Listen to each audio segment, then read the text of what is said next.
On reste encore très groupés. Si on regarde la trajectoire de Vancouver, c'est vrai qu'ils ont fait un petit décalage dans le sud là, hier en fin de journée.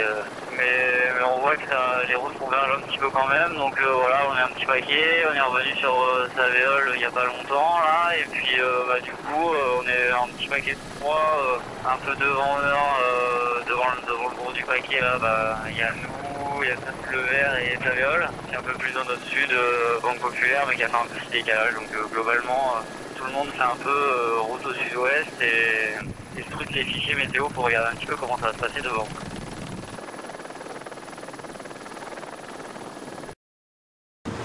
Le double en fait quand t'es pas de car, finalement soit tu dors, soit tu fais la nage, soit tu manges, soit tu bricoles ce qu'il y a à bricoler et finalement t'écris 2-3 mails et voilà, le temps passe assez vite donc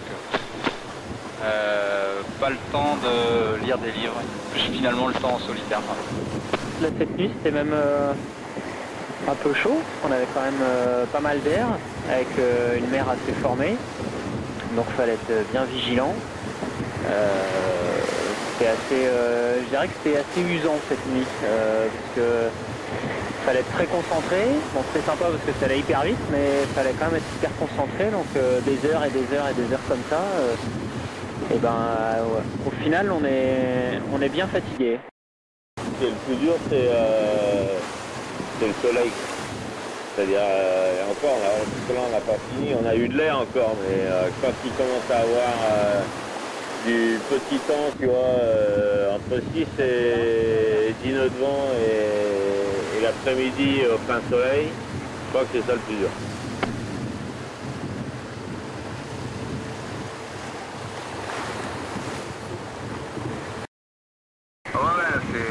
Le bateau est à plat, c'est quand même l'avantage d'être portant plutôt qu'auprès, et c'est à plat, ça se bien.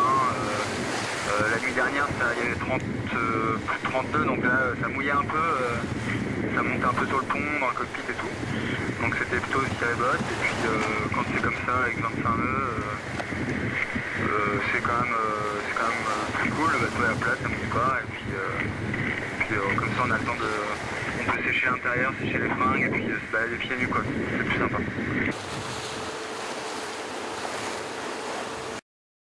Cette échéance là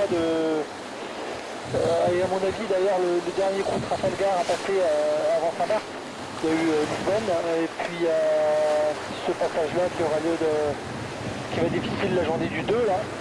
Et après on va récupérer des alizés pour tailler sur Saint-Marc qui vont se mettre en place progressivement. Et donc sur les fichiers, tout ça, tout la flotte va un peu s'éparpiller.